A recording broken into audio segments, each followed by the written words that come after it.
Welcome. Welcome. Hey now, hey now. Good to see you all here this fine afternoon in August. First, name. I'm Dabu Underwood-Seru. I'm the curator of the Givens Collection of African American Literature and Life, which is part of Archive and Special Collections here at the University of Minnesota. Welcome to Elmer Anderson Library, right, in the Givens Conference Suite, which we use often as the Givens Collection, as one of the several collections here at the library, to activate these materials we have below us, about 80 plus feet below ground. I don't know, how many of you have done a caverns tour here? Okay, so you know, you know the sort of technological feat that is responsible for, to some degree, our being. I must start by acknowledging something.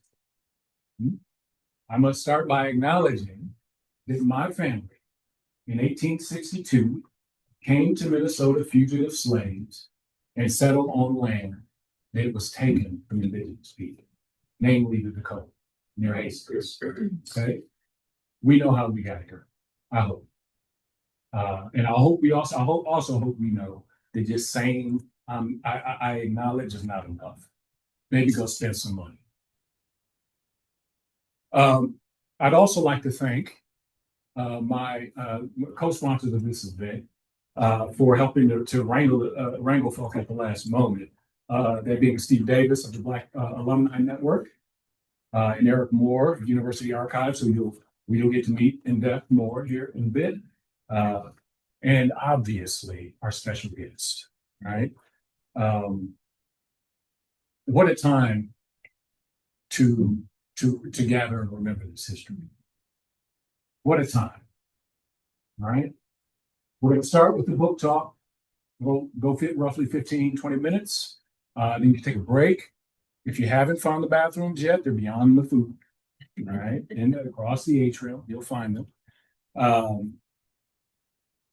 After that break, we'll reassemble for a panel, right, which will feature our guests, as Barbara Hilyer, with Professor Emeritus of African American and African Studies, my teacher, John S. Wright, and University Archivist Erik Moore, who will take this subject of the book and expand on it and give us some context that we might not have been prepared for. But we certainly are welcome. But our special guests, as Barbara Hilyer, spent her public school teaching career in Ashland, Oregon, where she taught elementary school as well as middle and high school social studies, including American history. She holds a master's degree in curriculum and instructional leadership. At almost 70 years old, she spends her time revolving around the Pacific Rim between Portland, Oregon, British Columbia, Canada, and is it Hilo or Hilo? Hilo, Hawaii. In her next life, she intends to be an auditor. That's probably an auditor.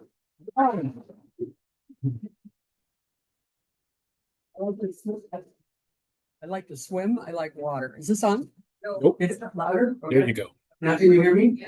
Well, I kind of told Dabu I didn't really need a microphone because in my life, no one has ever told me to speak up. And in fact, I was with my mom in the last years of her life. She was in her 80s and I was more than 50. And she kept saying, Barbara, shh. I was like, Mom, go on. Well, I would like to thank the three people you talked to, now my team here at the University of Minnesota, because not knowing anyone here, not being from here, it was quite a challenge to try to get in here. And it took many emails, and I can't exactly tell you how I wound up with my great team of Dabu, Steve, and Erik, but I was just so excited when they came back and said, yeah, we'd like to have you here, and we'd like to, sponsor a program. So this has been a long sought thing for me. And I will tell you also that last year, I was giving a talk at a women's philanthropy group that I'm part of, and a woman came up to me afterwards, a woman that I didn't know in Portland, and she said, you really need to tell this story in Minneapolis. And I said, well, that's great that I don't know anybody in Minneapolis. I only know one person and I only know him online. And she said, well, I'm from Minneapolis. I'll take you. And I said, really? And then she said, well, you'll have to find the events where you could speak, but I'll bring you there. So I have to introduce my dear friend, my new friend, Melody, who I didn't know, who's from Minneapolis and went to the university and decided that I needed to come to Minneapolis. Well, that's how I got here. But the way that I found my way into the rich history of my family in Minneapolis was online. About 10 years ago, I was doing research, and at that time, I didn't really know how to do African American research. I was a history teacher, and I was going to regular traditional sources. And I found a list online that said Minnesota Black Newspaper Index. And in that was a whole long list of articles about Gail P. Hilyer, who was my grandfather. And I just want to share this because this was developed by Brendan Hennahan, who is the only person I knew in Minnesota before Melanie. And he said when he posted these, and it must have been in the late 90s, I'm guessing that he would have done this. And there's 198 pages of titles of newspapers. He said, my goal in creating this index is to share information and whet folks' appetites about regional African American history. There are a lot of good stories here, and my goal is to get more people interested in them. So I'd like to thank Brendan, who's here. And my guide and my first Minneapolis friend, because without him and that angle into doing the research, I really wouldn't have known. And that's where my story begins. I grew up white on the West Coast in the 1950s and 60s in a community that was 98% white. It was a suburb of Seattle. 10 years after my dad died, I learned that he had been passing as white, but he came from an African-American family in Minneapolis, and he had a sister who was still alive living in Hawaii. So as soon as I found that out, I knew I had to go meet her, and I did. I met her in 1988. She was 70, which is how old I am now, and I was 33. And she was very open to telling me about the family history, where she had lived in Hawaii and not tried to pass as white. She had lived out her racial heritage, and my father had passed as white, and they had not been in touch in more than 30 years. When I met her, I immediately knew we were related because she had many of the mannerisms of my father, and she had a very distinctive laugh, which in my book I call a parrot shriek guffaw. I always want to know what that sounds like, and it sounds like this. So whenever you got her going, she was, quite something, and I have some of those same similarities. No one ever told her to be quiet. I mean, no one ever told her to speak up. So for 24 years, I knew her, and I lived and visited her off and on in Hilo, Hawaii, which is on the Big Island, on the rainy side of the Big Island of Hawaii. And after she died, I became more interested in researching further, and I began to travel to various places in order to find out more. And I had intended to come to Minneapolis and before I published the book, and I had tickets to come in May of 2020. And now you know what happened. And now here I am 5 years later, and I went ahead and published the book during the pandemic because I had a lot of time on my hands. So I'd like to say that I really don't consider myself an author. I really consider myself a teacher with a really good story. So that's what I'm here to tell you my story. My aunt was born here in Minneapolis in 1918 to Gail and Ellen Hilyer. Her father's law career was on the rise, and they were a very successful African-American family in Minneapolis. And I'd like to read, when I first met her, I interviewed her. And so these are a few excerpts that are in her own words. We always lived in white neighborhoods. During the 20s, Daddy was doing very well and Mother was ambitious. So they moved into this very nice area. It was in those days still something, the Ku Klux Klan and all. We had a friend who had a cross burned on his house in St. Paul. Funny thing, in those days, they weren't really trying to pass. They just really wanted their children to have the best education and be in the best schools. They weren't dishonest. In fact, Mother belonged to bridge clubs and social clubs with her colored friends. We all went to white schools and we were more or less accepted. It was not a problem because there was nobody else but us, and we blended in fairly well with everybody.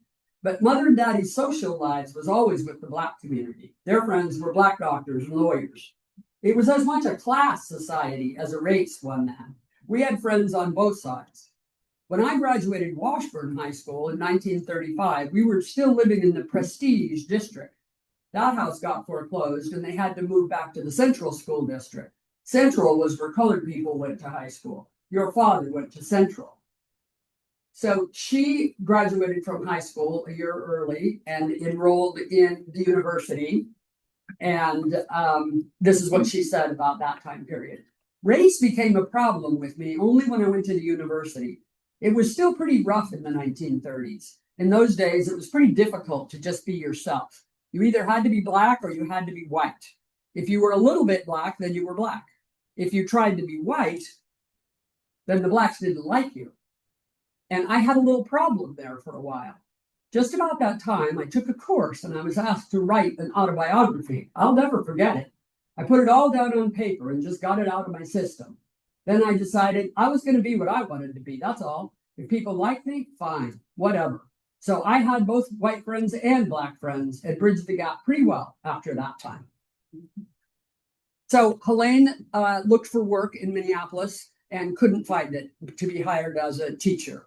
So she left the state and she went to Tennessee A&I, Tennessee Agricultural Institute for Negroes. It was a historically Black college in Nashville. And she taught there, where she met and married the college president's son. They then moved from there to Georgia, where she taught in a Black segregated elementary school. And she learned then that she didn't like teaching little kids. She said she'd never do that again. And then they ended up in New York, where she worked for the Fellowship of Reconciliation and tried various jobs across the country, tried passing and not passing, didn't like the idea of trying to pass, and you couldn't, you had to break off all your friends and family. And eventually she ended up at San Diego State University in California, where she heard a poet named Don Blanding, who wrote about Hawaii. And she came home and said, that's where we're going. So they moved to Hawaii because they were disillusioned with the racial prospects for them on the mainland. She had a daughter by that time, and they were looking for a community and a place of racial tolerance. And they thought they would find that better in Hawaii. So they moved to Hawaii in 1948 to the Big Island. They started out on the other side, the Kona side, that's now all tourism, but she started out there. She was a teacher, then she sold books, and eventually she ran for political office. And in 1954, she was part of, in Hawaii, what they call the Democratic Revolution, when the first slate of Democrats took over the government in Hawaii. And she served on the Board of Supervisors, which every county, every island in Hawaii is a county, and they each have their own governments. Now it's county councils, but then they were called Board of Supervisors. So she served on that for 8 years and then decided that she wanted to be the head of that. And that was at that time called the chairman. Now it would be the equivalent of the mayor. So she ran for that and she won. And that was 1963. And that landed her on the cover of Ebony magazine as the first woman to serve in executive office since the Queen had been deposed in 1898. And I would use the Ebony picture, but it's under copyright, and they wanted $2,500. But my esteemed friend here happened to have made a copy of it, so I wouldn't be showing it to you. And you could Google it anyway. 1963 Ebony Helene Hale. Now, she was also somewhat known because her uncle was Ralph Bunche. And if you know your history, Bunche was a prominent African-American of that time, Undersecretary of the UN, and he eventually won the Nobel Prize for negotiating peace with Palestine. So she had, she was connected even at that time, though she was far flung. Thank you, John, for showing that. So she served as the mayor and left a lasting legacy. She was able to get a federal grant and came to Washington, D.C. to get the grant that allowed for a sewage treatment plant to be in Hilo Bay, which cleaned up the bayfront in Hilo, saved the turtles, and allowed for hotel development in that area because the economy was really hurting after a recent tsunami. She advocated for the telescopes on Mauna Kea. Those of you who study astronomy, Mauna Kea is one of the best astronomical observatories in the world, and it's on the Big Island. And she was instrumental in getting those there. And she initiated a cultural festival because she thought economic development would be well served through arts and culture. That's called the Merry Monarch Hula Festival. And if you're not familiar with it, I really encourage you to look it up. It's now in its 63rd year because it started when she was mayor. And it brings hula halal, which are hula schools from all across the islands and from California and Japan to compete for 3 days in competitive hula. So she left quite a legacy there. And she was in and out of politics after that. She lost the next race, but she got elected back to the county council a couple of times, and she served in a number of community leadership positions. She served 25 years in elected office over a 50-year period. And her last elected office was at 82 years old. She was looking for a woman to run to represent her district in Puna, the district, and she couldn't find a woman to run, so she said, I'll do it myself. So she was 82. I worked with her on that campaign trail, and she won, and she served until she was 86. And she was the oldest person elected to an office at that time. And when she died, the flags were flown at half-mast across the state, and there's much written about her. And in a tribute to her, I have just recently this year written this book, Elaine Hale, Leading with Aloha, as a book to use in schools. It's targeted at middle school and high school students to teach them local history and to show how you can lead with courage and integrity. She was smart and ethical and outspoken and really just an amazing person. And without her, I would not know any of this story because it was me going to Hilo to meet her welcomingly accepting me, which she certainly didn't have to do. The rest of her family had rejected her since they had passed as white, and she had not. She certainly didn't have to open her arms to me, but she did. And I'm forever grateful to that. And she also loved the limelight. So I'm just telling you, I can feel her shining down on here right now because she always said, yeah, give me a party, put me in any speech. So this is why I had to do that, was kind of pay my karmic debt to her. Now, excuse me? Yes. And that's me and her. Thank you, Davu. Yes, that was years ago, but yes, she was quite a character. So it was through Helene that I learned about my dad, about his growing up. I knew my dad. I grew up with him. I was close with him. I was a daddy's girl, but he never talked anything about his family or about his childhood. I did know he grew up in Minneapolis, but he didn't say anything else except that his mom was crazy. And that was kind of enough. Like when you're a kid, you hear that kind of shuts the door. And she was, I would say. And, but from Helene, I learned that the Hilyer's economic situation really was affected by the Depression. So her dad, Gail, who I'll talk about next, was a lawyer and was doing very well representing the car and automobile industry and banks, but that went south. And so Helene, who was 5 years older than my dad, had a better life because she lived more of her life in the up and coming 20s when they were doing very well, whereas my dad came along right when they were starting, to lose their fortunes. But my dad ran away from home and joined the Merchant Marines, and on his documents he identified himself as Irish or American or white. So that's when he began passing into the white world. I'd like to just read a little excerpt for you. After the war, Dad used the GI Bill to earn a law degree at the University of Illinois. He steered clear of the University of Minnesota, the alma mater of his grandfather, father, and sister. Their reputations would link him to a black past that he was seeking to leave behind. His very name, Gale Pillsbury Hilyer Jr., tied him to a Minneapolis history from which he sought to escape. The Pillsbury family had broad influence in Minnesota. The Pillsbury Doughboy was an iconic advertising cartoon character of my generation. As children, we often laughed at our dad's name. We knew he was named after his father because he was a junior, but we never got an explanation. My dad was a master at curtailing any topic he did not want to discuss. So people always say, why didn't, did he tell you? No. And I don't know how many of you had kind of strict dads, but there's some dads you just don't ask things to. So he married my mom at the University of Illinois. My mom was Irish Catholic, white woman, and they moved out to Seattle where he raised his family. And my dad died when I was 24. So then it was 10 years after that I found his sister and found more. So now I'd like to move back a generation to their father, who is Gale Pillsbury Hilyer Sr.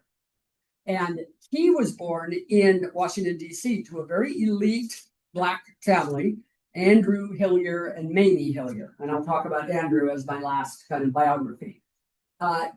Gale went to Howard Preparatory Academy, and then in 1908 was brought here to attend the school that his father came to. So his father, Andrew, brought him here to enroll him in 1908, and he graduated in 1912 and had a law degree by 1915, and then joined a white law firm here.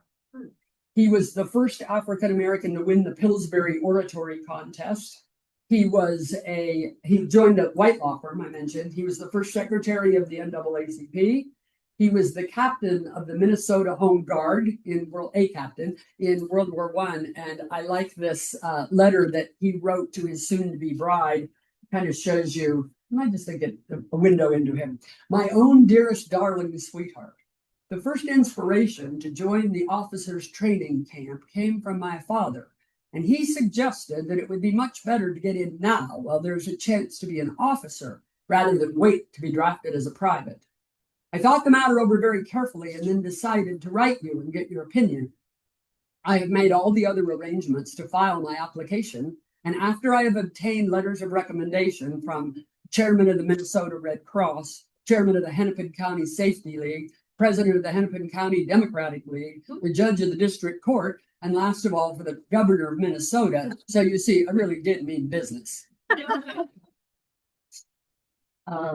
He was served on the Republican State Central Committee, reminding you that this is the Republican Party of Lincoln. He toured the state with Governor Prius in 1923 when he was running for Senate. And I found a number of speeches that he had given. I never found the content or the text of the speeches, but I found more than 10 titles of speeches that he delivered around the city. A couple of sample topics were America, Democracy, and the Negro, Robert Small's An Inspiration, and Pre-Election Politics for Party or Racial Interests. And as I mentioned, the Depression ruined his law practice, personal events drove him to relocate, and by the early 1940s, he was passing as white, but situationally. Like my father passed as white 100%. Like he went to Seattle and he never had anything to do with anything else and kept that 100% until he died. Now, my grandfather had lived this storied African-American past and he moved, but he could still choose a little bit. People could still visit him or he could go to something. And this is always a little bit touchy for me, but I'll share this. Piecing together the lifetime of a man whom I'd never met, who lived in places I'd never been, and who had been dead for 35 years has been a challenging endeavor. Usually, family stories get passed down and you know from whence you came. Without these stories, vignettes, and memories, people's lives disappear. My grandfather was alive until I was 23 years old. I was within 10 miles of meeting him in 1974 when I traveled across the country in my Volkswagen van. I was within 10 years of meeting him when I finally met Helene in 1988. But 10 miles or 10 years made no difference. I want to think that had I met him, he would have held my hand, looked into my eyes, and shared the stories of his proud early days. But we were raised with all the privileges of white society in the 1950s and 60s, so we lost the stories our grandfather might have revealed to us of the accomplished young Black lawyer he was. The public speaker, the activist in racial causes, the political organizer and rising star of the 1920s.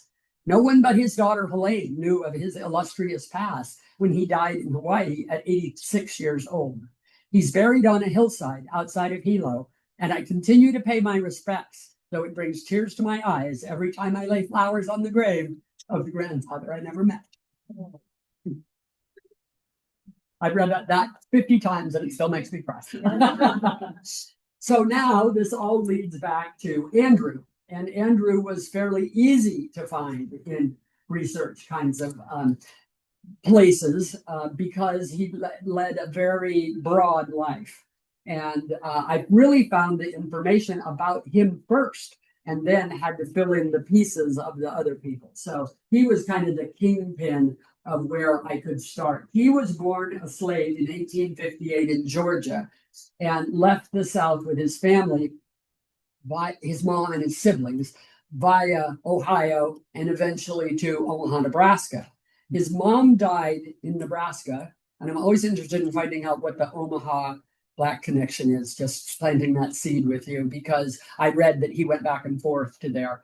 And then he ended up here sometime in the 1870s. He graduated from high school in 1878 here in Minneapolis, and he graduated from the university here in 1882.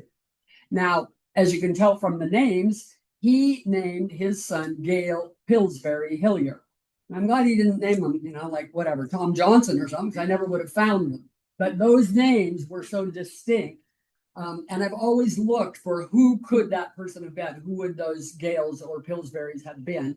My best guess is that there was an Edward Gale in his high school class who went on to become a lawyer and go to Yale and all that. And perhaps it was a connection of when they were in high school together with that family. And I did find that George A. Pillsbury was a Republican county convention chairman in 1882 when Andrew represented the first precinct. So maybe there's a connection too with George Pillsbury, but for whatever that connection is, he named his son after them. So in 1882, Andrew left and moved to Washington, D.C., where he got a federal job in the Treasury Department.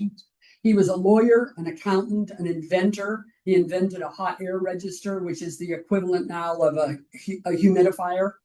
He was an organizer, a data collector, a public speaker.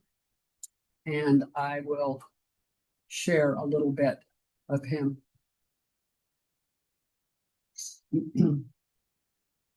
Here is a few excerpts of his many, many speeches and papers. In the bibliography, I list quite a number of them.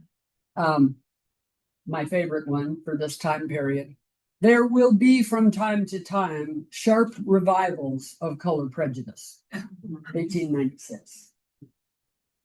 The presence of these two different races on the same soil certainly presents one of the most interesting problems the world has ever seen. Being thrown upon the body politic as we were in ignorance and poverty, the wonder is that we have fared as well as we have. White people have had many years the start of us in the race of life. We proclaim it to be a great wrong for any white person to manifest prejudice against us as a class. It is equally wrong for us to hold prejudice against white people as a class. We ask to be treated as any other people are treated, as individuals and not as a class. I hate prejudice, prejudging without inquiry or examination. I have devoted much time to it as a study of mental phenomena. I think I know something about its nature.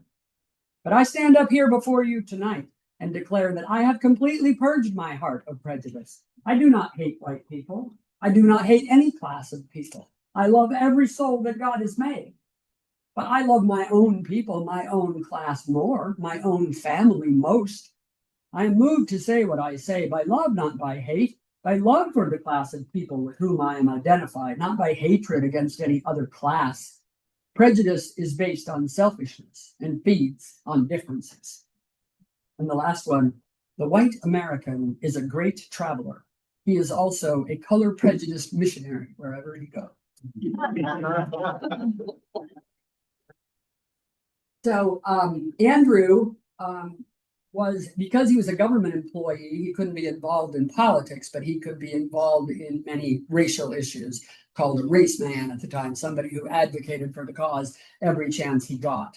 He worked alongside of Booker T. Washington and W.E.B. Du Bois, and he hewed kind of a middle line because he did believe that Blacks should get intellectual education, and he also believed that they should get training. And his younger son, who died before he was 20, went to Armstrong Manual Training in Washington, D.C., while his other son, Gail, came here. So it was more about aptitude and who the person was, where they should go to school. He shared a stage here in Minneapolis with Frederick Douglass, who would have been a generation older than him, but I think that speaks to his oratory skills. And Erik showed me a piece in the book over here. Maybe you'll talk about that when we talk, where he was obviously well known as being a public speaker early on. He worked on the Paris exhibition, the Negro exhibition at Paris, where, and he went to Paris with that exhibition. The name of what he worked on was called Negroes in the Merchandise Factors and Allied Occupations. He toured the South gathering data for that. And also he worked on the Jamestown 1908 exhibition, again, looking at the accomplishments of what Blacks were doing at that time and being able to put that out for people. And then one of the things he did was he gathered data of Black businesses and published those in a directory. And I did get a reprint of that. The 20th Century Union League directory looks at all the Black businesses in Washington in the 1900s. And then he promoted Black people to promote Black businesses. So that was his wanting to call that out. And if you look at a lot of his speeches, that's what a lot of them are about, that business. Lastly, he brought Samuel Coleridge Taylor, who was an Afro-English composer, very revered in the African-American community because he was so talented and he was conducting, choruses of white people. And they brought him to Washington, D.C. for 3 concerts. And then he came back and came back another 2 times. He died young. So that was, he didn't live a long life. And then lastly, he served on the board of trustees of Howard University for about 15 years. And I would just like to end with reading a obituary. Although Andrew's achievements have not survived the ages, he was well known during his lifetime. W.E.B. Du Bois noted upon his death, "Few men have lived more usefully than he." Also acknowledged in the Howard University record, Mr. Hilyer had many friends among both races, and he was so broad, so generous, and so true that all who knew him will remember him, not for his race or his creed, but for the genuineness of his brotherhood. And so that's what brings me here. Thank you.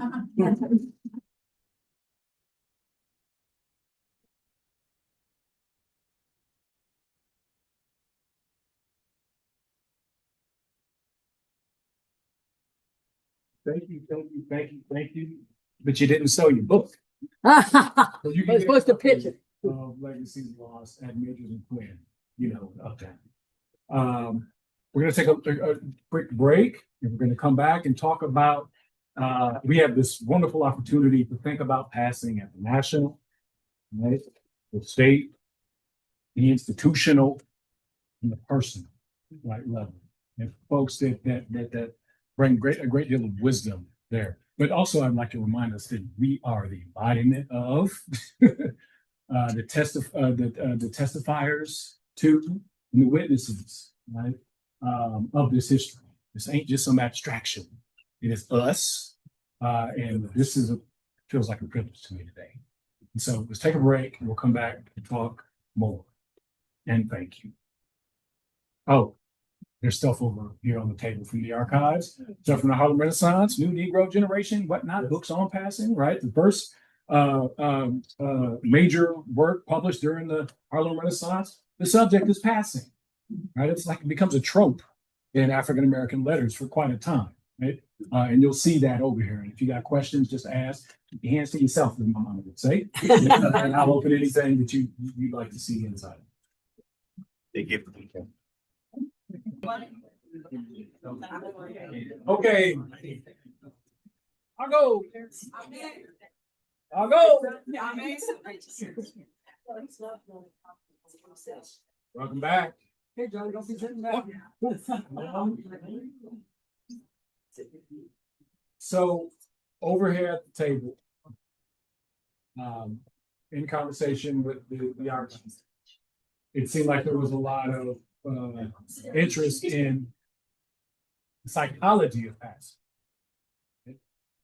When we arrived here this morning, Ms. Hilyer and I spoke, and I said that one of the questions I had, because I'm trained in literary scholarship and think a lot. I'm an empath because I read a lot of fiction as a student, right? Getting into people's heads and seeing the world from somebody else's perspectives and their struggles and whatnot. And that requires that you be interested in psychology, something, right? And what motivates behaviors, so, right? And so I'm thinking about the motive, again, the psychology of passing. And we were speaking about the time. So Daddy heads west for the territory after the Second World War, the war against fascism, right? Lands in Seattle, correct, where Japanese folk are having quite a time. And so there's two spectacular figures, the Jew, right, and the Japanese immigrating in the United States, that I just wonder if they're the day observing this as this man who might pass his life. I think as a history teacher, I think that's a great question. And I never put that together in my own thinking. Like I knew that my dad, oh yeah, sorry. It's on. Is it on? Okay, great. I never put that together in my own thinking until you mentioned that. Because I believed that my dad went to the West because he'd seen it during the war and he was a real outdoors person and he liked the access to the outdoors. That's kind of what I thought. But now when I think about what you're thinking and what he would have seen, he would have certainly seen the effects of what could happen to you. And if you lived as one of those people, as opposed to if you were to blend in. So I think that's a very, very good question. But you think primarily his motivation was the sort of like the trauma of poverty from the Depression? I think his motivation was to get as far away from his family as he could and to get as far away from his past as he could. Whether that's because his crazy mom was, crazy, or because Seattle was a long ways away in 1950, from his parents who lived on the East Coast by that time, and Helene who lived in Hawaii. I wish I could tell you more. I can't. All I can tell you is my dad was in, had a psychiatrist all his life. So whatever it was a huge burden. But he's trying. Yeah. Thank you. Erik, I have a question related. Is there a history of passing in the archive or legacy? So is it represented there in the archive? Did you say? Yes. I think specifically there's some evidence, some conversations around it in the 1930s, around the time that your aunt was here. There are two different essays written by students at the time. A woman, Charlotte Crump, who we've already mentioned here, and wrote an essay called "This Free North." Here I have a few notes here. She, in that essay, part of the essay, she writes. She's writing to as a literary device to her sister, and she's talking about two Black men students at the university. And she describes one as tall and blonde, but living openly as a Black man.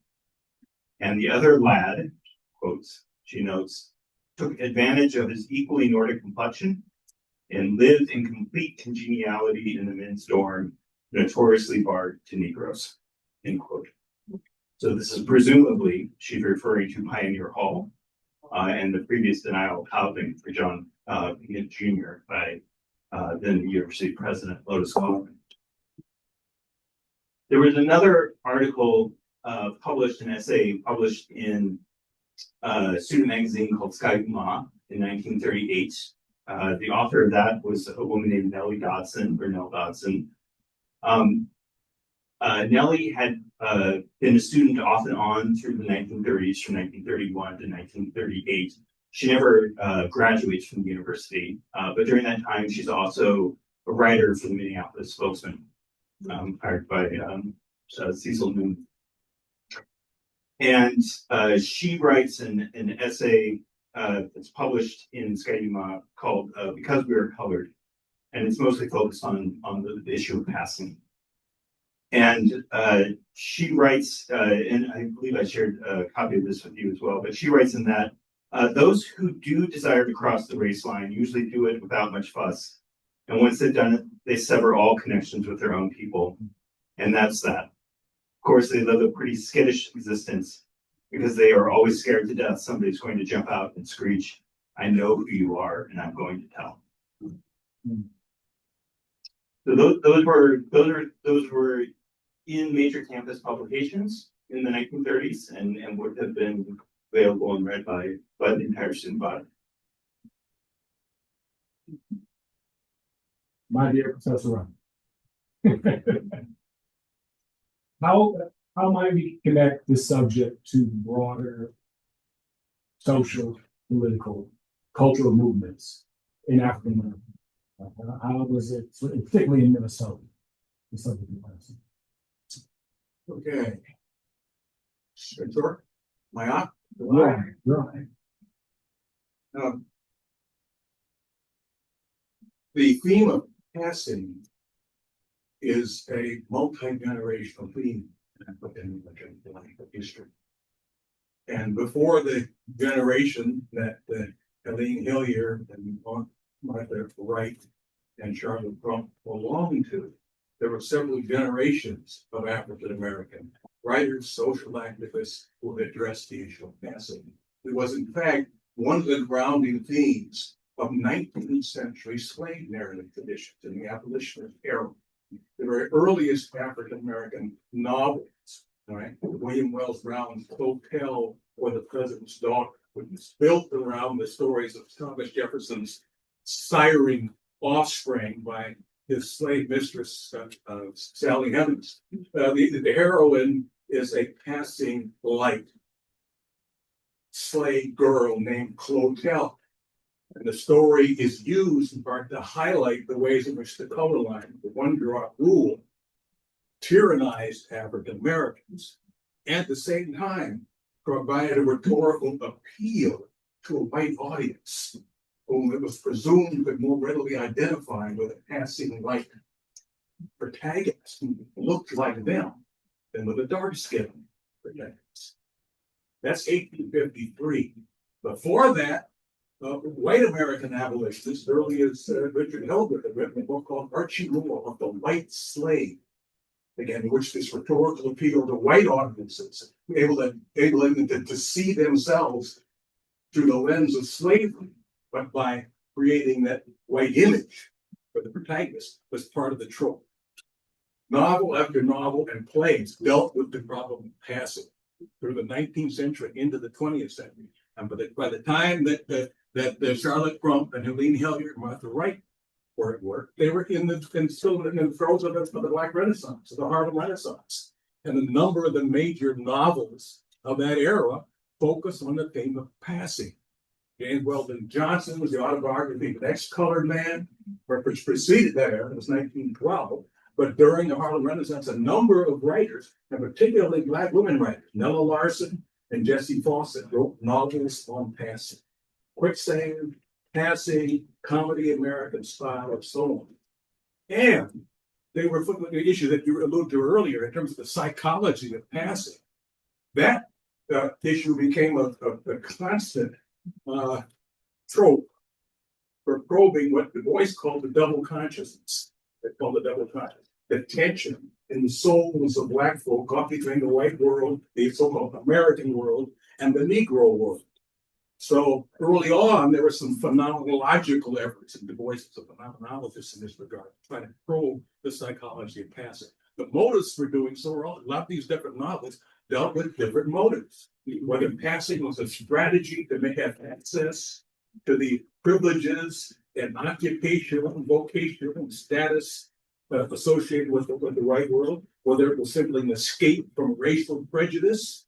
And many of these novels, particular novels by African Americans, dealt with the various forms of ambivalence felt by Black folks who did decide to pass. So that the end of Weldon Johnson's The Autobiography of the Next Colored Man, in which the protagonist who has witnessed a lynching, right, he wanted to be a race man early on, and did his best to succeed against in being a race leader. He witnesses a lynching in the Deep South and is so shamed by it that he decides to pass. And becomes a very successful, wealthy white businessman who at the end of the memoir says, I have given up my legacy of miscarriage. So those themes that come out in your storyline, so again, have a rich context, and there's so many aspects again of the lost legacy that you talk about in the book that have resonance in so many levels and had been over generations in African American life. And during the same period also, figures as highly placed as Adam Clayton Powell Jr. His storyline is also a storyline, which in his case, he passed back and forth between the Black community and the white community. So in his collegiate years, so forth, he would live in the white dorms and return to the Black community. And this day and night inside the Black community and crossings was also one of the patterns in these storylines. So again, the family history here again resonates with them. So I can say more about it, but let me pause with that. Can I respond to something? Yeah. About 10 years ago, I read a fascinating book and it was called Passing Strange. And it's the story of Clarence King, who was a white man who was the head of the U.S. Geological Service at the turn of the century. And he was a white wealthy man, but he had a Black family in the South. Now, when he was down in the South, they thought that he was a Pullman car porter because he would have to leave. So his excuse there was he had to leave to go work on the trains. But when he was in Washington, D.C., they would think that he was leaving to go out to survey because he was head of the USGS. He had a wealthy mother, and what was interesting to me is he was very white, but he was accepted in the Black community because in the Black community, people know that you can be any tone from white on.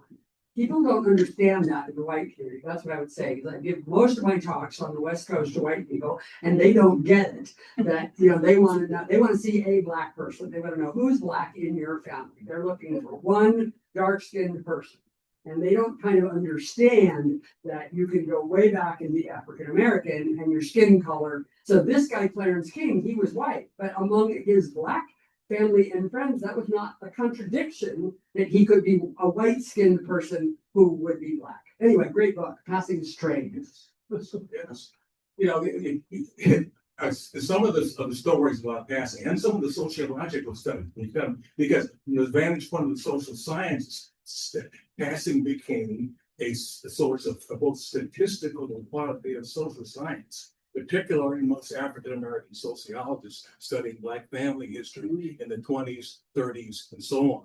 So that sociologists like E. Franklin Frazier, anthropologists like St. Clair Drake, Allison Davis, many others again, had studies dealing with the whole issue of passing, but also in the context of studying the phenomenon of caste and the relationship between caste in American society and class, and drawing the distinction between class, caste, and race, and the way in which they operate and intersect in American life. So Andrew Hilyer is said to be the first African American to graduate from the University of Minnesota. And we know people pass. We know that. So, Erik, we talked about the problem of thinking in terms of firsts. So it's sort of like history, right? These narratives, great narratives about history are just, well, they're service of these stories we tell. We don't actually know. They're just sort of so we can survive, so we can live. We have these little frames that we live within. Can you say something about the trouble with the sort of history of firsts at the U? Sure. Well, what we find are that first are really just benchmarks that institutions use to gauge their history and to celebrate events. And it does not take into account the people that actually pass through these institutions, their stories and their lives. And they give a false narrative of breaking the glass ceiling or paving a way for others to follow. They don't take into account those who tried and did not succeed. They don't take into account the second, third, fourth, 10th, 50th person who struggles to make those same accomplishments. And so we are trying as an archivist to help people see past the question of first. Who was the first woman? Who was the first Black man? Who was the first Black woman? Who was the first Indigenous person? Almost in that exact order are the questions that we receive. And so trying to see that we cannot know everybody who came to the university, and that we should be open and available to the other narratives that come to us. For example, we're not sitting here talking about Frank Wheaton, who graduated in 1894. And I don't know Frank Wheaton's beginning or end, but I do know that he was a Black man who graduated from law school.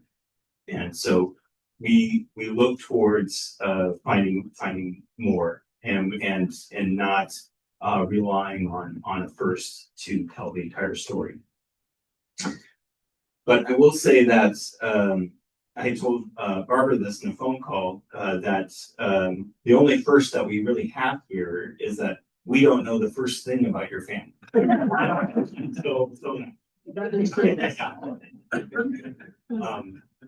But I will give, I have some other quick numbers here. So if we want to talk numbers with Andrew Hilyer behind us here, besides being first, 1882 was the year he graduated. That was the 10th commencement for the University of Minnesota. The first was in 1873. He was one of 33 graduating seniors that year. He was the salutatorian for the class. He introduced the class and the speakers and the guests that afternoon, all in Latin. There were 99 previous graduates of the University of Minnesota before him. At the time that he graduated, there were 253 students enrolled at the university. And so he comes at a time when the university is still very young, just starting to expand. And we do see there's a book over there where he's listed as one of the students.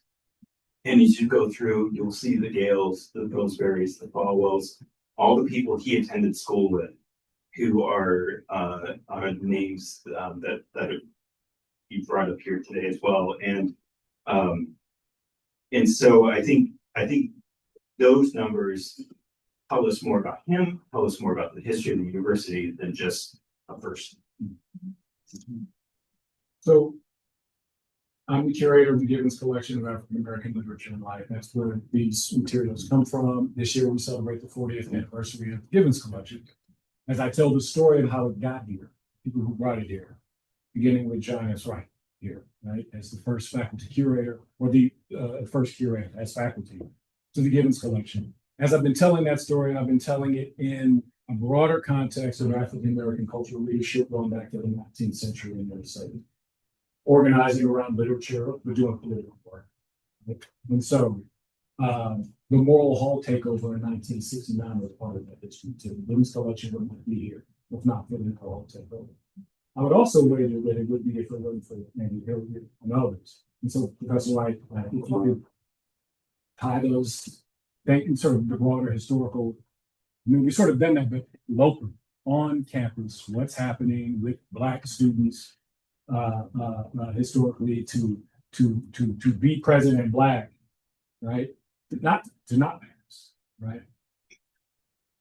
That's a tall ask. Yes. It's a very short question, but let me say this in terms of the Black presence on campus. One of the things that we learned in the course of the past decade through the research of a colleague of ours at St. Cloud State, Christopher Lane, is that the Black presence here on campus goes back again to the founding years in the 1850s. All right. The presence in the form of the disembodied labor of Southern slaves and the money that was loaned to the University of Minnesota prior to statehood by one of the largest slave owning Southern magnates in the country. So, in that sense, whether we could count them in terms of statistical presence on campus or not, nonetheless, Black folks were here. The presence of disembodied Black labor was here. By the time that Andrew Hilyer becomes a student, it's quite possible there may have been others on campus who simply have no clear records of them. But I'll say this also about Andrew Hilyer. He has a kind of a fascinating movement back and forth from the university and in the other parts of the country, in the East Coast and Washington, D.C., and the South, born in Georgia, etc.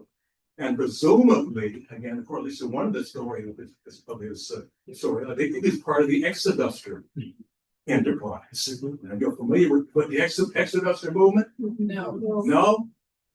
In the years following the Civil War, during the Reconstruction years, when the fate of the ex-slave population was still a bit in limbo, and after the debacle of the 1876 presidential election, right, that pulled federal troops out of the South in return for making Rutherford B. Hayes the new president of the United States. The South had essentially been turned over to the ex-slave owners, who would spend the next 30 years building what came to be known as the Jim Crow system. That whole enterprise sent Black folks, understandably, in flight from that world. One facet of it is the well-documented movement north, the northern urban centers and so on. Another facet, less well-known, is the movement west. And in some of these states of the upper South, particularly Kentucky and Tennessee, a movement to try to establish independent all-Black communities in the frontier west began. It became called the Exoduster movement. The theme, again, the biblical theme of Exodus, the Jews from bondage and so forth, was part of the biblical background of this whole scenario. Well, that movement west created Black townships and farming communities throughout many of the states of the Midwest and the Near West, but it also extended them to Minnesota. And the Exoduster movement, there are remnants of it here. In fact, my own family, my paternal side of my family, was a link to that Exoduster enterprise. My grandmother used to talk about them coming from Kentucky to follow her great uncle and grandfather out here, way out west to Minnesota, way out west to Minnesota. So Andrew, in that sense, was part of this whole Exodus West, the Exoduster movement. And is there in 1899, a Black minister in the Deep South named Sutton Griggs wrote a novel called Imperium and Imperio, which was as a solution to the race problem, again, was built around the idea of creating independent, all-Black Commonwealth. within the United States. And that proposition as a solution for whether or not Black folks ought to try to pursue full citizenship rights to electoral politics and social reform movements, or to establish independent all-Black towns. That was debated in Minneapolis at Bethesda Baptist Church, the oldest Black Baptist church in Minneapolis. It was debated there in a panel of Black lawyers who came in Andrew Hilyer's wake, in a panel that my grandfather chaired at Bethesda Baptist Church. Bethesda Baptist Church was also the place where Andrew Hilyer, in 1892, he had moved east to Washington, D.C. He came back to Minnesota in 1892. That year was a important year in terms of Minnesota political history. The National Republican Convention was held here in Minneapolis. It was the biggest political event in Minnesota history for that point in time. And 116 African-American delegates came to the Republican Convention. There was a split going on because the Republican Party, the party of Lincoln, had been splintered from within. Well, the debates following the war and Reconstruction about the Black presence. And in that context, Andrew Hilyer met with that group of Black delegates at the Bethesda Baptist Church and gave them a passionate speech on behalf of the struggle for full citizenship rights. So, that story yet hasn't been fully told. He was there also. You alluded to Frederick Douglass. Frederick Douglass was in town at the same time, not as part of that delegation, but he was here to give a talk before women's suffragist league in 1892. But that connection is part of this broad fabric. So it's a rich kind of story. I haven't gotten to the to the more recent history. But again, in terms of Black students organizing on campus, the Black students here in Minnesota had begun creating fraternities and sororities, although they didn't have houses. All right. The Omega Psi Phi fraternity that Roy Wilkins helped start. All right. And the AKAs, the Alpha Kappa Alpha, so Black women's sorority, were operative in the early 20s. And Aline Hilyer and my aunt Martha Wright and Charlotte Grump were all members of the AKA sorority. And AKA sorority's theme motto is culture and merit. Culture and merit. They prided themselves on having the highest grade point average of any fraternity or sorority on the campus. And it was a very distinguished group of those students. Again, in the article I showed you here earlier, again, it lists many of the founding members, but Aline Hilyer's name on it there. They were a very proud and accomplished group, and the storylines that have come out of that group are fascinating. So what you've done here with Lost Legacy, so fill out part of that storyline. Charlotte Crump, who's in the photo that I gave you there, went on to when she left. She left again. She's authored the article that Erik alluded to here. This Free North went on, moved to Washington D.C., worked in the NAACP, married an African American civil rights lawyer named Cecil Poole, and became a significant role in development of the Jack and Jill clubs and other African American women's organizations across the country. So again, there's a whole rich fabric of stories. And the place of passing this has an interesting wrinkle in this regard, because there are members of that group who were light enough to pass. Mm-hmm. Some of whom decided to do so for strategic reasons and others not. And in terms of losing sense of the first, the general notion is that in terms of Minneapolis public schools, many of the graduates from the university in those years, like graduates, tried to get jobs in teaching. In the middle late 30s. It's the Depression. Right? Jobs are very, very scarce. Try to get jobs in the teaching profession. My aunt had graduated with honors from the School of Technology. She was the lone Black student in the School of Technology. It's now the College of Science and Engineering. And went to the then superintendent of Minneapolis schools, and he said straight to her face, "We don't hire niggas." Okay?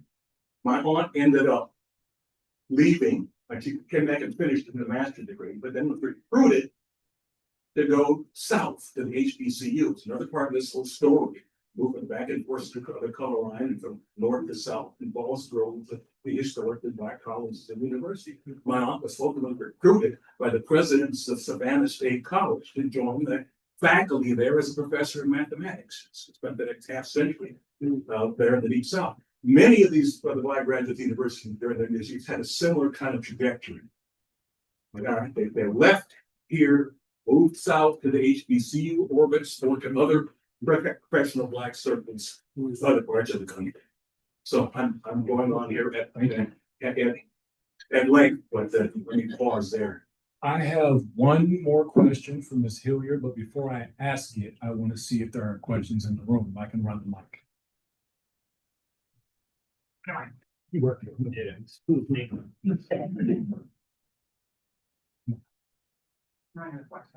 Hi, sorry.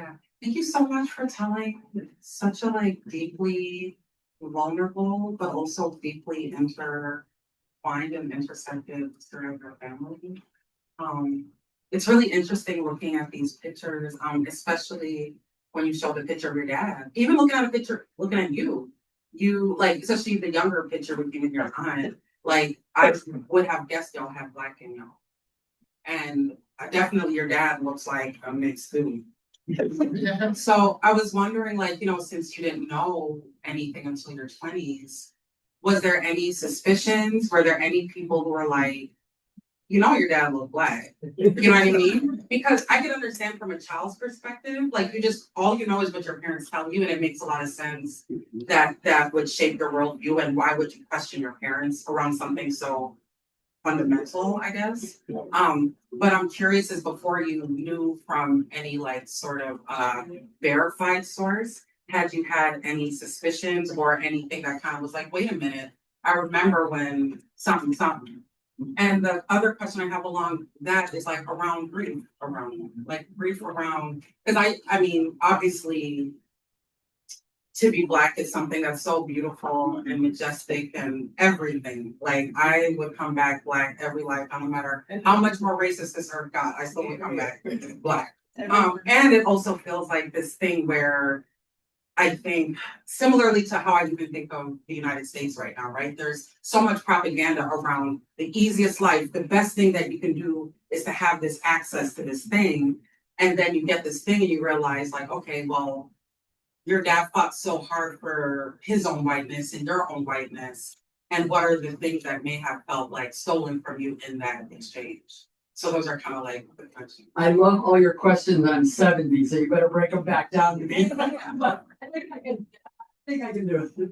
First of all, good questions, and I do address some of those things in the story, in the book. And I have to laugh because I've been in the South now, and I've been in the West, and this is my first time in the Midwest. And without a doubt, Black people say, well, how did you not know you were Black? And white people say, well, you look white. So it just tells me that it's the lens through which we are looking that tells us what we're looking at. And I'll tell you just a few quick stories. One was, I went down to Alabama because I didn't tell you the story about my grandmother's family, but Ellen Hilyer, who married Gail here and lived in Minneapolis. She came from Montgomery, Alabama, 100 years in Montgomery, Alabama. So I went down there with a cousin that I met, Skip, who's African-American, who lives in DC. And we went down there to do a plaque in honor of our great-grandfather who served in the Reconstruction legislature down there. So we're bringing the white family from, the West Coast, and we're bringing the DC family, and we're all coming down there, and we're all various colors of light. And I'm working with this young Black woman, she's probably 35, who's working in the catering, and we're trying to put the dinner together. And she says, can I come up to your room and, go over the issues of the catering? And I said, sure. And just real outgoing and really vivacious. And I'd been there a couple of days. And she said, can I ask you a question? And I knew exactly what she was. And I said, sure, you can ask me a question. And she said, are you Black? And I said, well, funny you should ask me that. That's exactly why I'm here. And I, told her a little bit of the family story. The family had come together and we just found this out.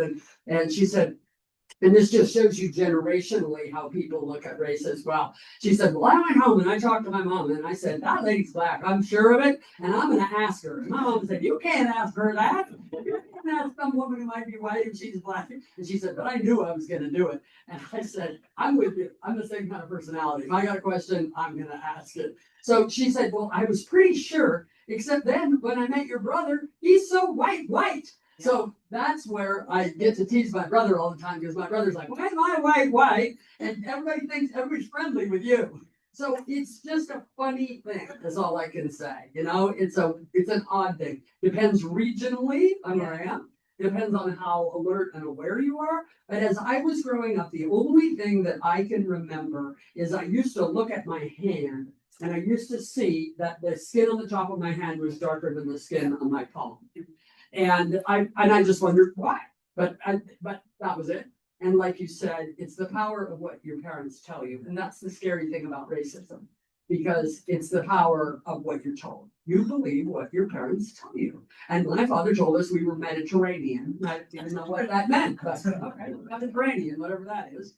And then it wasn't an issue because, like I said, we lived in a community that was 98% white. However, when I was in college, I was in a community in Southern Oregon, again, a white community, white college, and I had a professor, and again, I mentioned this in the book, who was from the South. And I made some kind of presentation, and in the summer, I get very dark. And I made some kind of presentation, and he got said in front of the whole class that I was a credit to my race. And I was in college, and I was like, what the hell was he talking about? And so I went up to him afterwards, because I just thought that was wrong to say. Like, you don't say that to anybody. Because you thought he was saying your credit to the white race? I didn't know what he was saying. Okay, gotcha. I didn't know what he was saying. I just thought he's an old white guy talking, stuff he shouldn't be talking about. Right. But I didn't make any connection. None. But later, when I made the connection, I realized he's from the South and he was a generation older than me. So he could see it, but I couldn't see it. Wow. 5 minutes left. We have another question. Thank you for all those questions. Hope I answered this. Yeah, I'm gonna talk to you after. Okay. Okay. Good afternoon. I am curious, Ms. Hilyer, what your aunt said about her time here in Minnesota or at the University of Minnesota, what that experience was like for her. And then also, I know you've done some research with the rest of your family. What has it been like for you to find African American women in the archives? What has been the challenge, or how is that unique from finding other people in the archives? Ooh, I can think of a couple of ways to go with that. Now, remind me of the first part. The experience here as a Yeah, for Helene here. I read you those two excerpts and I don't recall her talking much about it. I recall her saying that her saying that they didn't have any money, and an aunt of hers paid her first tuition that was $25 for a term. I recall her saying that. And I believe that she lived at home because they didn't have much money, at that time. And I did hear her talk about Charlotte Crumb. I knew about her friend there, and I knew that she had another friend, and it was a very touching story because when I was staying at her house, she was in the legislature when she was in her 80s, and a man called and said, I'm an old friend of Helene's, and I'm pretty sure he was a college friend, and he said, I really want to speak with her. I have Alzheimer's, and I want to talk to her one more time.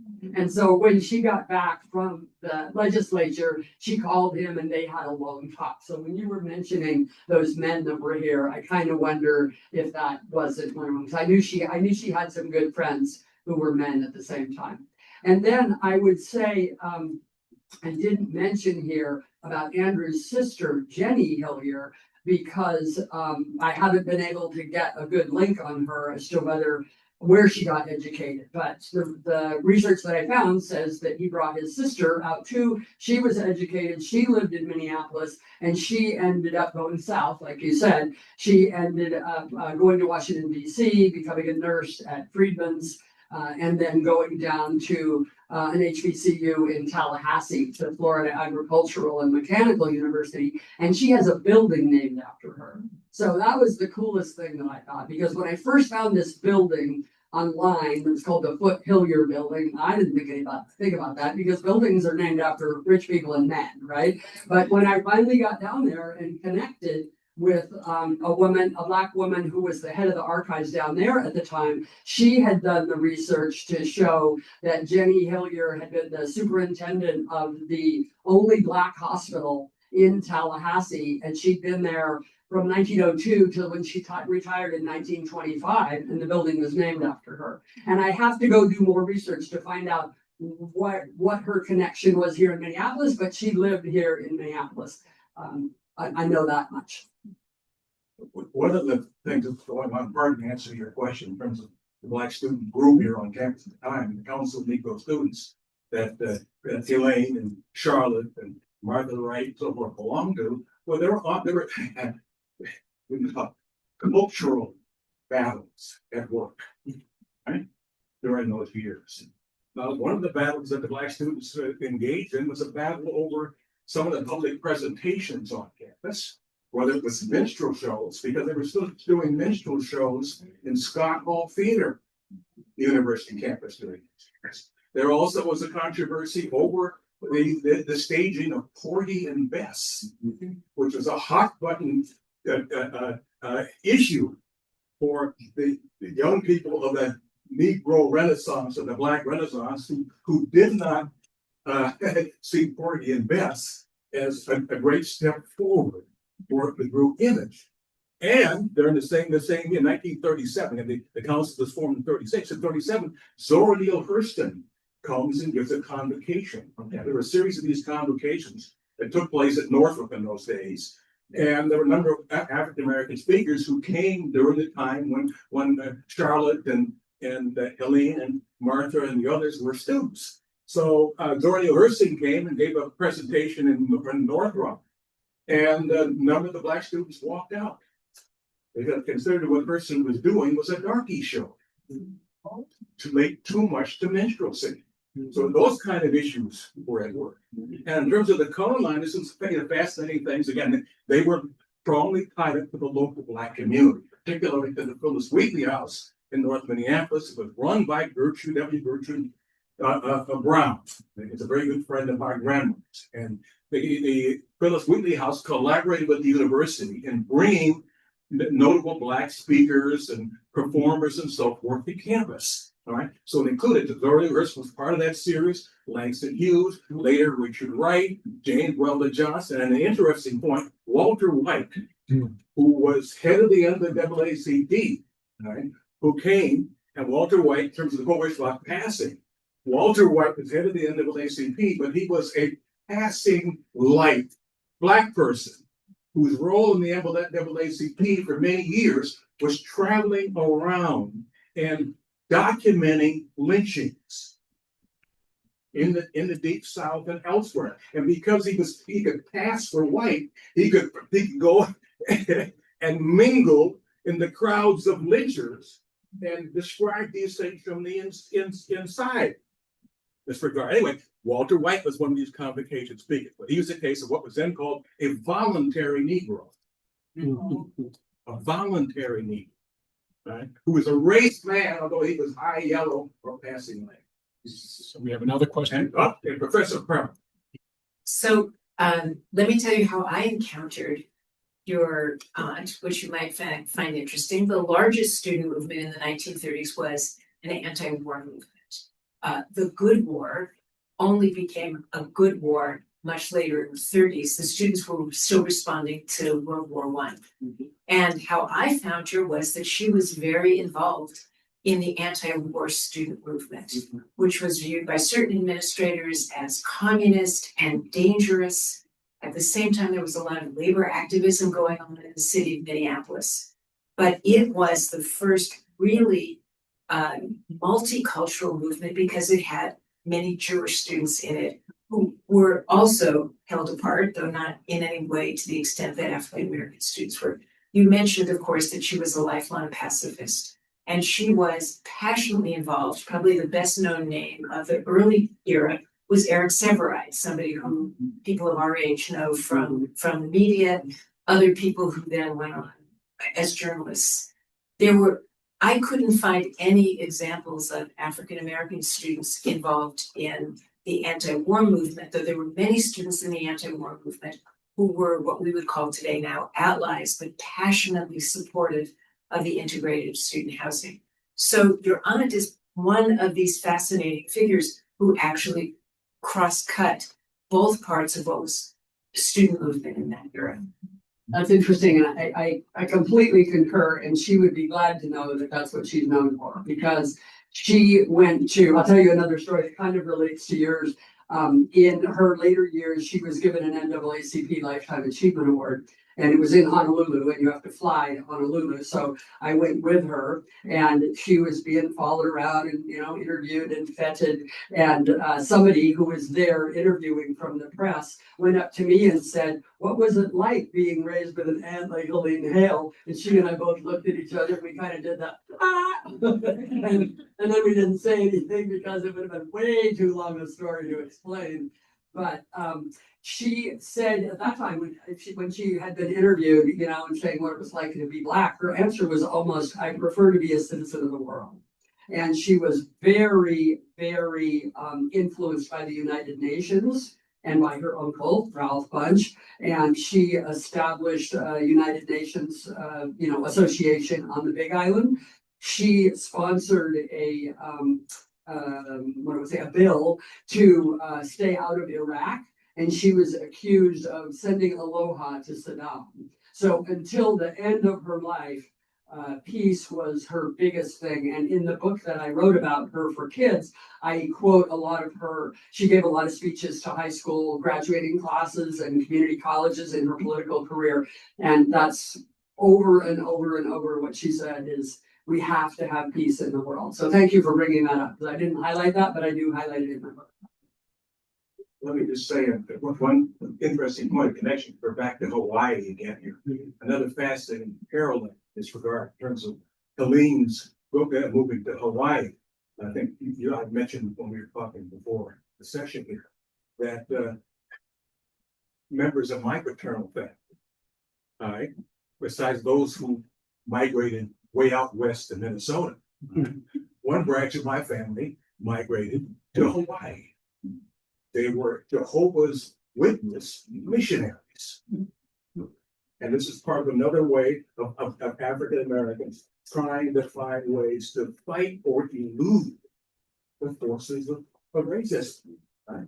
So the elders I grew up with talked regularly about getting out of this country, whether it was moving to Mexico or to Brazil. All right, moving to Hawaii, so forth, which was seen as a potential racial paradise. And the whole history of Black folks in Hawaii, all right, those years is part again of this movement west for freedom, for opportunity, for fellow feeling, whatever else. My lovely wife and I were in Hawaii just a couple of years ago and part doing some family checking on that branch of the family. And, in the course of doing so, I've had a much clearer sense of this migration of Black folks to Hawaii. And again, the prominent roles that many played in the development of the state of Hawaii. So, All right. Yeah. We are 7 minutes over, but I think we have at least one more question. Anyone courageous enough to form a question? This is Steve Group. Try to get in. And then I'm going to send you off. And thank you. Thank you so much. Thank you so much for everyone to be here. I'm very excited to just have you guys' perspective about your story. I would appreciate you share your story with all of us and everybody can learn. And then my question is related to the current perspective about current Black student, graduate and following graduate 2 or 5 years. What do you guys see the current, environment and the current impact, how we can learn from your experience to try to get a lead, to make the place better and inspire more young generation. And also just what you mentioned about the migrating different area. He said trying why we cannot try to find a solution here instead of chasing something might not be ideal. John, can I start out? Because I just have a short thing to say. I would say that one of the things that I learned is everything depends on locality and time. In different time periods and different places, things play out differently. And we're in one of those time periods now where it'd be very important to know where you're going to spend your time, you know, and in what locality and where you can make the most difference. And I think that's always been true in history. Well, in one ways, of course, we're dealing with the perennial problem of the human condition, right, which is always a mix of the marvelous and the terrible. We're good friend, black students today, confronting as students are all over the planet here. You know, the rise of fascist or neo-fascist authoritarian regimes and cloaked in various garments around the world. At the same time, we have an interesting commentary on the whole history of passing and its prospects in our new Pope, who, if you don't paying any attention to the scenario in terms of the background of the new Pope, right? It comes out of the New Orleans Creole mixed blood community who had migrated north from New Orleans to Chicago and grew up paying little overt attention, all right, to race issues. We don't know what again, but the dynamics of their connection with the Chicago black community were. But in terms of passing, the Pope story is a signal marker thinking about. Does that answer your question? With that, again, thank you so much. One quick announcement, if you don't mind. It was mentioned, we don't have any books for sale here today, but Barbara will be at Majors and Quinn this evening at 7 o'clock. So if you want to do this again, she'll be with Professor Emeritus William Green from Oxford. They'll be in conversation there, and there will be books for sale. If you're unable to make it, I believe you can contact the store and make arrangements to purchase a copy of the book there as well. Let's see this. Majors and Quinn?